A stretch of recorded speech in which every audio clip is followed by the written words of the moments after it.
The comfort zone is the biggest foe of human achievement. You might feel at ease in this zone, although your income might not satisfy you. You have just become used to it.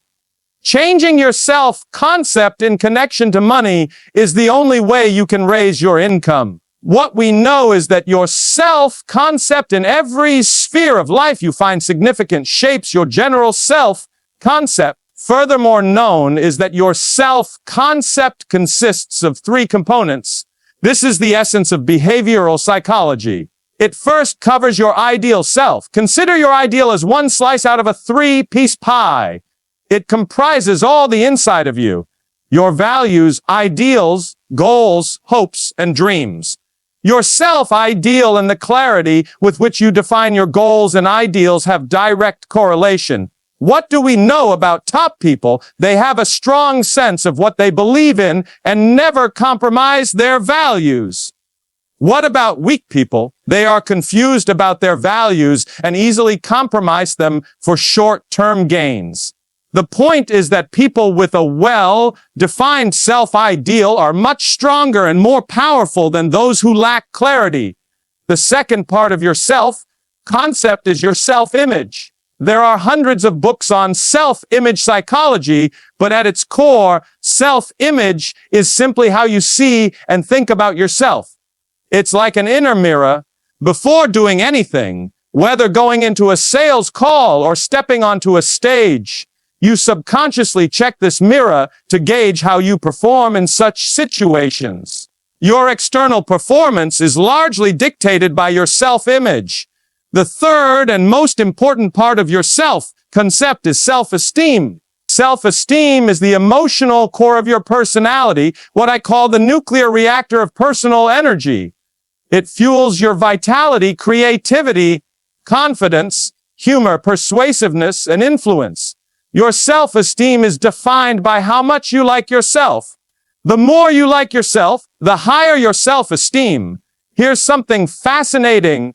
Whenever your actions align with your self-ideal, the best version of yourself, you feel happy, proud, and full of energy. But when you act in ways that go against your best self, losing your temper, making poor decisions, your self-esteem takes a hit. This leads to a critical point. The most powerful words you can ever say are, "I like myself."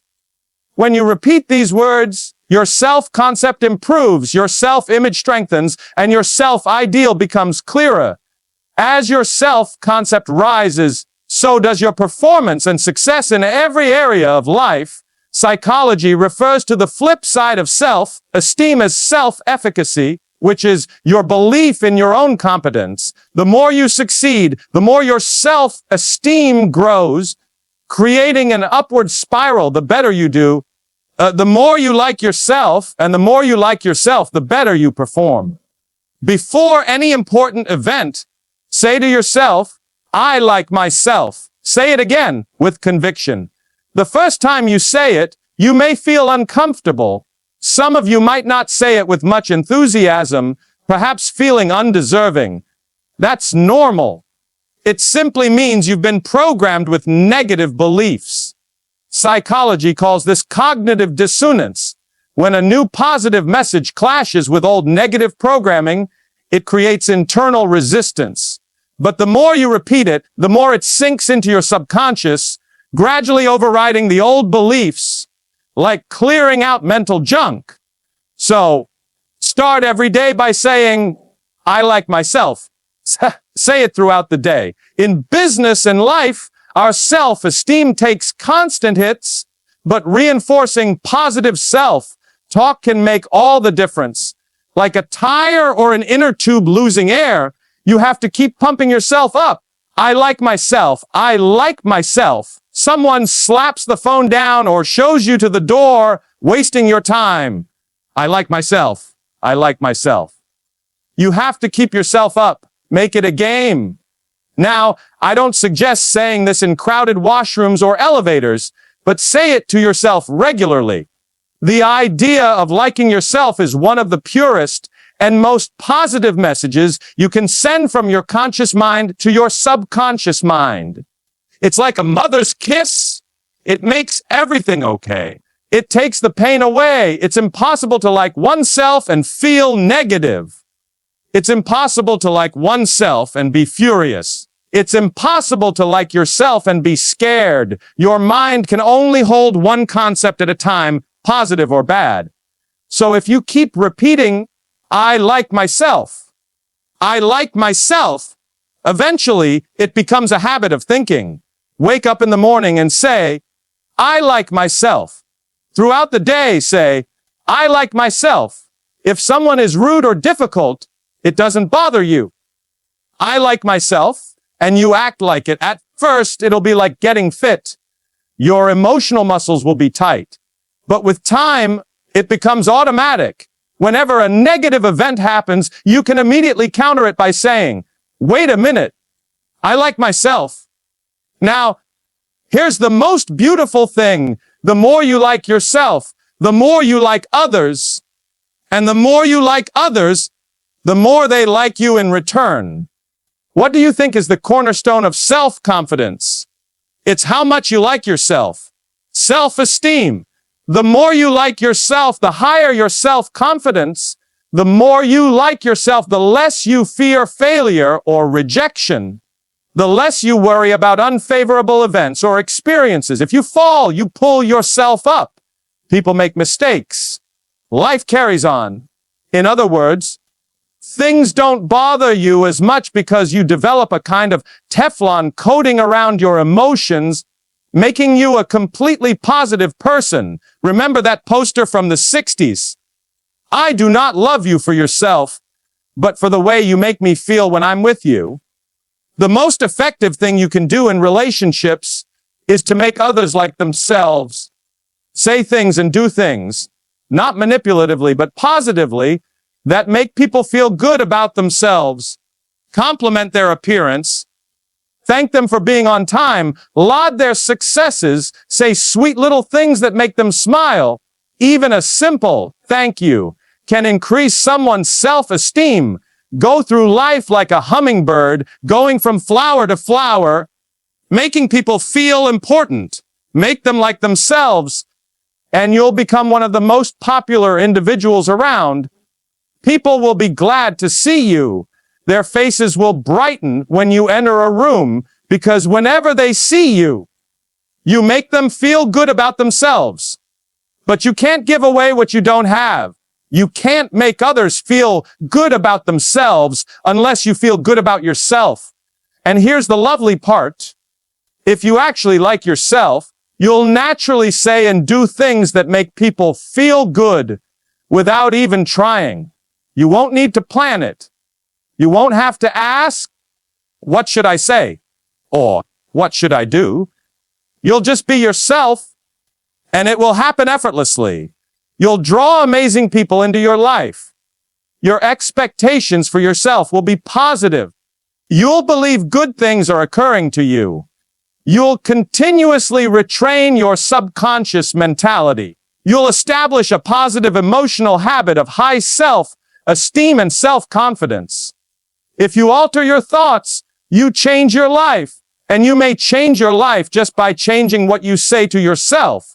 When you talk to yourself in a good way, your self-confidence grows, your self-esteem strengthens, your relationships improve, and even your sales go up.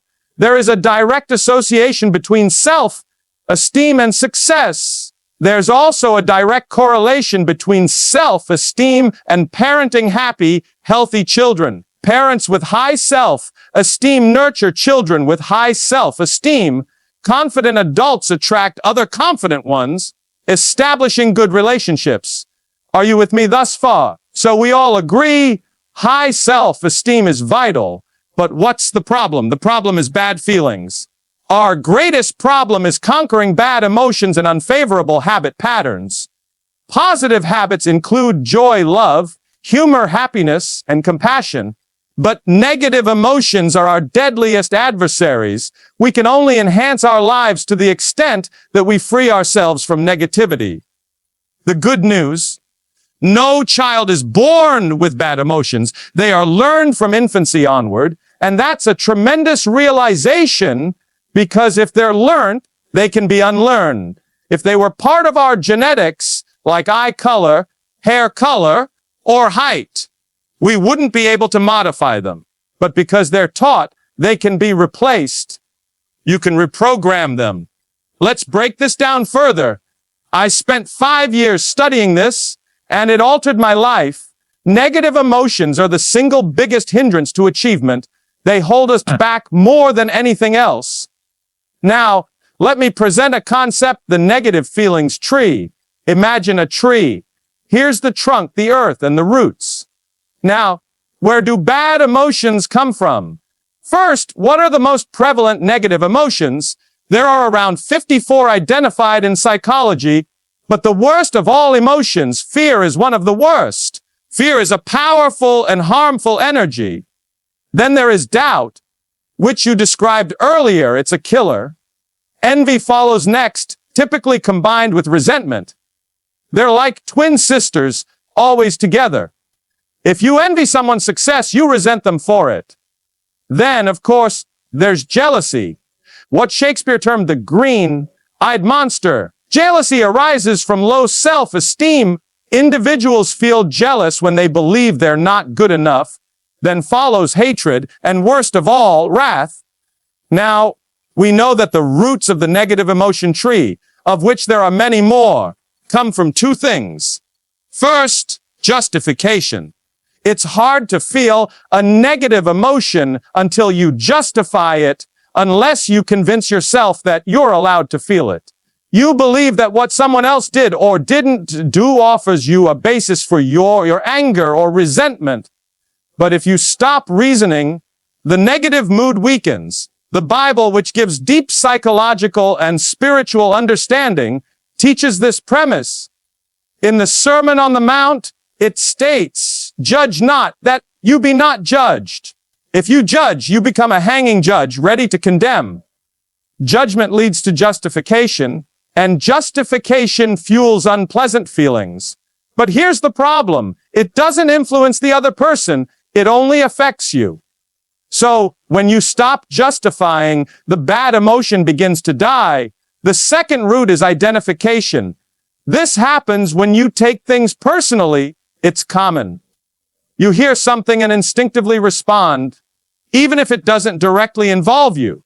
But if you cease associating with these occurrences, the emotion lessens. If you neither justify nor take things personally, bad emotions fade away. However, more significant than the roots is the trunk of the negative emotion tree, blame. All bad emotions need blame to survive. If you cease blaming, the emotion dies. Imagine the negative emotion tree like a Christmas tree plugged into the wall. If you disconnect it, if you shut off blame, all negative emotions stop. I spent years studying this, over 4,000 hours. I was overwhelmed by its depth. The key to realizing your full potential as a human being is removing negative emotions. When they're gone, what remains? Only pleasant emotions? Happiness, joy. The universal desire of all humans is to be happy, to feel love, to enjoy life. The only thing that inhibits this is negative emotions, which, as we'll see, are learned. The key to stopping blaming is a simple 3-word phrase: I am responsible. Say it. Say, I am responsible. Whenever something makes you upset, just pause and tell yourself, I am responsible. Why? Because the mind can only hold one concept at a time, positive or negative. It can't retain responsibility and fury simultaneously. People dispute this approach because no one wants to give up their bad emotions. They've invested in them, justifying, cultivating, and reinforcing them for years. People enjoy their unpleasant emotions, and letting go almost requires a crowbar. In fact, we've found that even one unpleasant emotion, if held onto, can destroy an entire existence. So, the first step toward realizing your greatest potential is removing negative emotions. When we say, I am responsible, we develop our ability to respond successfully. This is a characteristic trait of extremely successful people. The best folks maintain calm under situations. They don't explode in wrath. collapse in despair, or bury their sorrows in distractions. Instead, they halt and ask, what do we do now? By repeating, I am responsible, every time you feel anger or annoyance, you negate unpleasant emotions. If you say it often enough, it becomes automatic. Something happens, you begin to become upset, but suddenly you remind yourself, I am responsible. No child is born with bad emotions. Children begin the world with one fundamental need: love. Love is as necessary to a child as rain is to flowers. They arrive pure without bitterness, anger, or fear. Pure, they have no bad emotions at all, except for two. They have only two fears: the fear of falling and the dread of loud noises. All other negative emotions must be taught to the child from early life. When a child enters the world, they have two amazing features. First, they are fully unfettered. They laugh, puke, pee, poop, and cry. They do anything they want. In other words, they are fully uninhibited, without any restraints. As far as the youngster is concerned, they can do anything. I can do anything. These are the words of the early child. The second trait a child is born with is total spontaneity. They do precisely what they want, say what they want, cry, gurgle, urinate, squeal, and play. They do whatever they want, whenever they want. They declare, I don't have to do anything. You notice this in children. They don't feel obligated. However, very early in life, due to mistakes parents make in upbringing, especially harmful criticism and conditional love, children begin to develop two big clusters of unfavorable habit patterns, almost like emotional malignancies. The first is the inhibitive negative habit pattern defined by the words, I can't. When a youngster is young, they are naturally curious. They want to touch, taste, smell, feel, grab objects, and explore. However, parents typically answer with, don't. Stop that. Put that down. How many times have I told you? The child is punished at an age when they are incapable of understanding why the parent is upset. All the youngster hears is the parent's angry voice, sometimes followed by physical punishment or isolation, being sent to their bedroom or cot. At a very early age, the child begins to form the belief, I'm too small, I'm incompetent, I can't. As they mature, this thinking expands into many aspects of life. I can't learn this. I can't do this. I can't get good grades. I can't get a good job. I can't form good relationships. As adults, if they encounter a new or risky circumstance with no certainty, their instinctive answer is, I can't. I can't. I can't. What if I fail? What if I lose money? This is what we call the fear of failure, the greatest single hurdle to success in adult life. Interestingly, phobias are sensed physiologically in the human body. First, they are felt in the solar plexus, then in the heart, then in the throat, then in the head, and sometimes even in the bladder. The second negative habit pattern is called the compulsive negative habit pattern, typified by the words, I have to. This trend is linked to what we call the fear of rejection, the dread of criticism, disapproval, and judgment. This dread is conditioned into children when they are told, if you don't do this, then followed by a consequence. It's related with conditional love. Since children need love more than anything, the threat of removing affection is terrible to them. It traumatizes them. Children need love the way we need air, or the way a patient requires blood. When love is offered and then taken away, like an emotional tug of war, the child lives in a perpetual state of emotional anguish. As adults, they become hypersensitive to others' reactions. They struggle to make decisions out of fear of disapproval.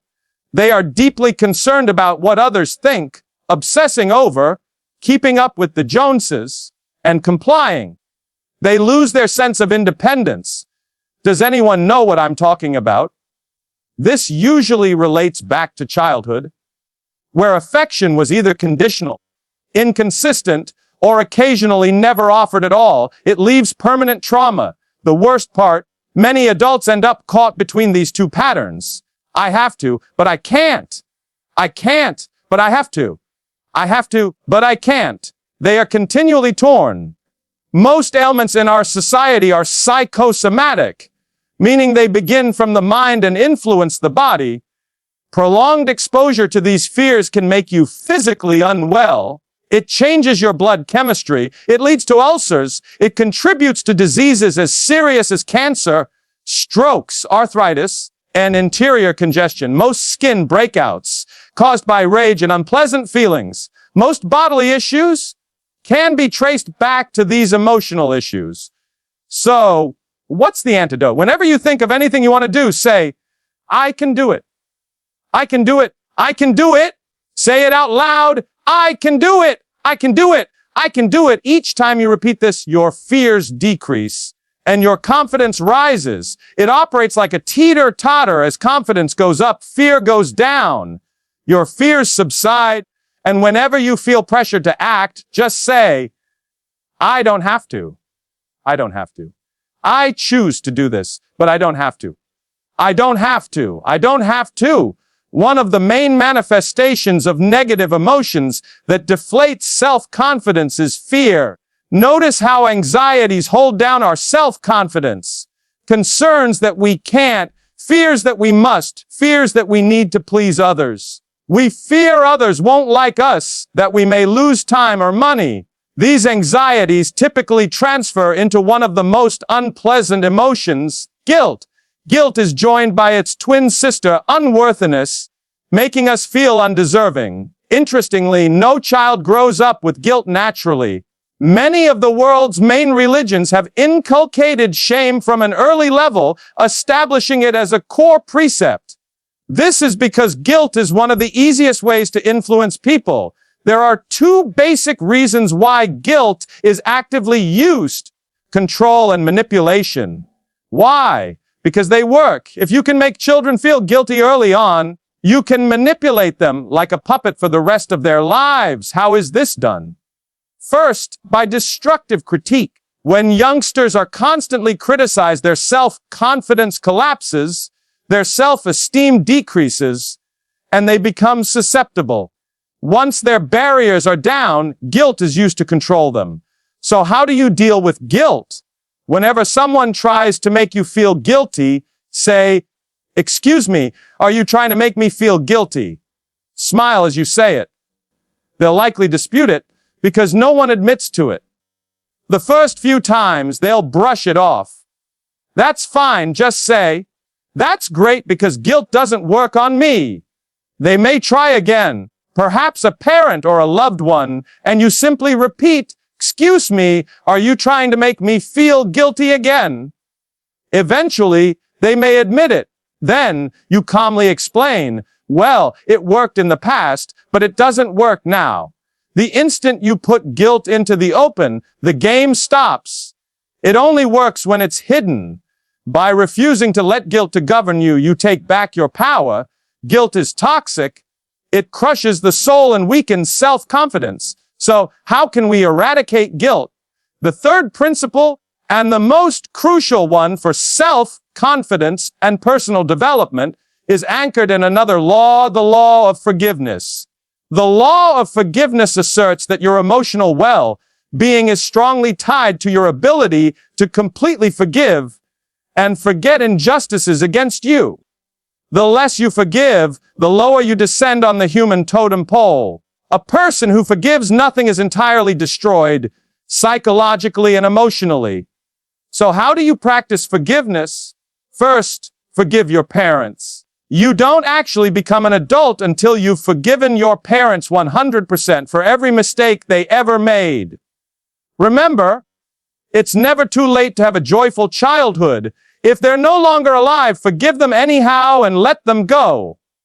Second, forgive any former relationship that didn't work out. This is tough since relationships are intensely personal and often painful. However, if you can forgive your parents, it's fantastic practice. Many people remain furious at their parents well into their 50s. Accept that you were at least somewhat accountable for joining the relationship and totally responsible for staying in it. Simply declare, I am responsible, I am responsible, I am responsible. Bless them, release them, and let them go. Holding on merely keeps you stuck in an emotional cage. Letting go puts you free. Third, forgive everyone else. Forgive every individual who has ever injured you, every childhood slight, every sibling rivalry, every family conflict, every horrible boss, every liar, cheater, or thief who wronged you. Just let it go. Let it go. This is not for them. It's for you. Forgiveness is a selfish act that liberates you. Finally, and most significantly, forgive yourself.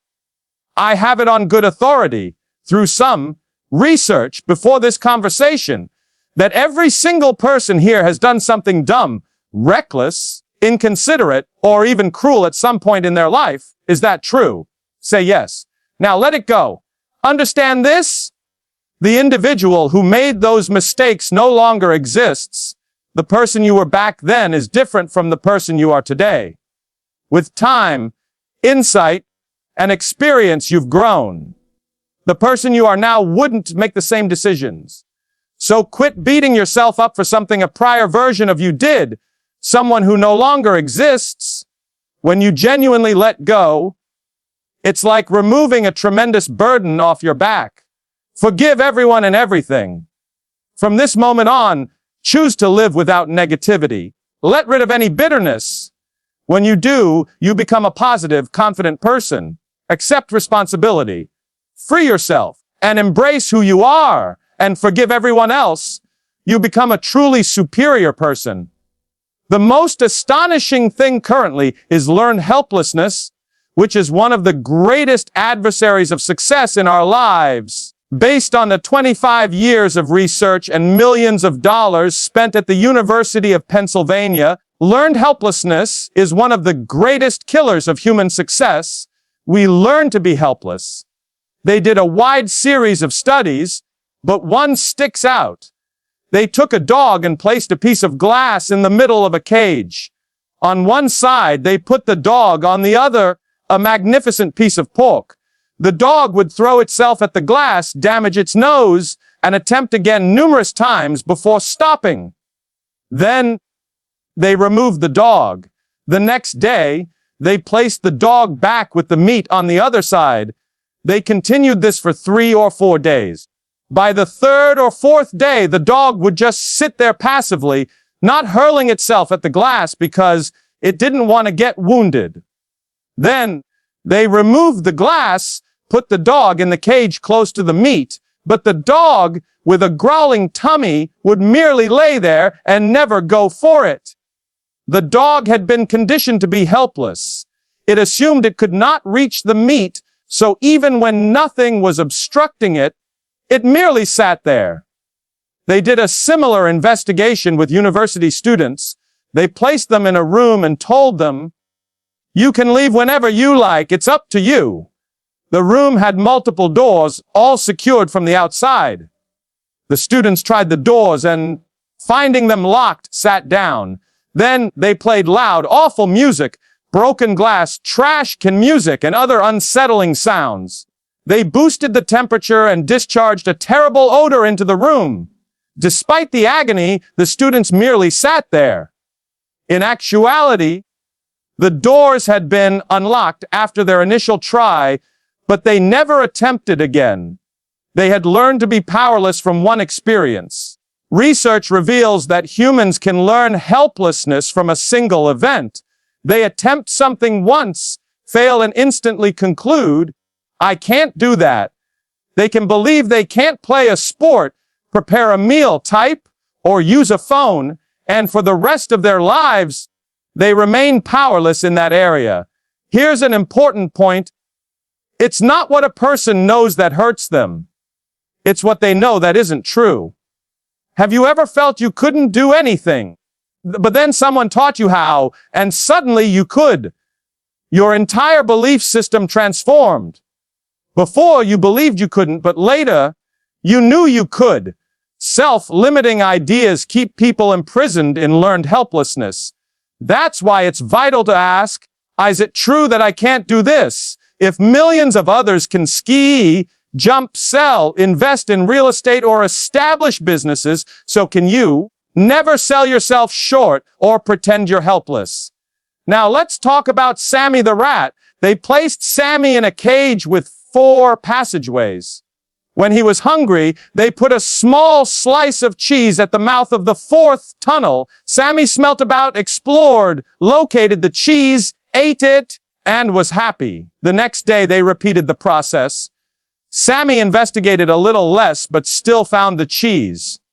By the 3rd day, Sammy went right to the cheese. Then, the researcher slid the cheese a bit further into the tunnel. Sammy entered the cage, ran to the 4th tunnel, but discovered no cheese. He looked around, sniffed, investigated the other tunnels, and eventually found it. The next day, they moved the cheese even further back. Sammy went straight to the tunnel, searched, and found it again.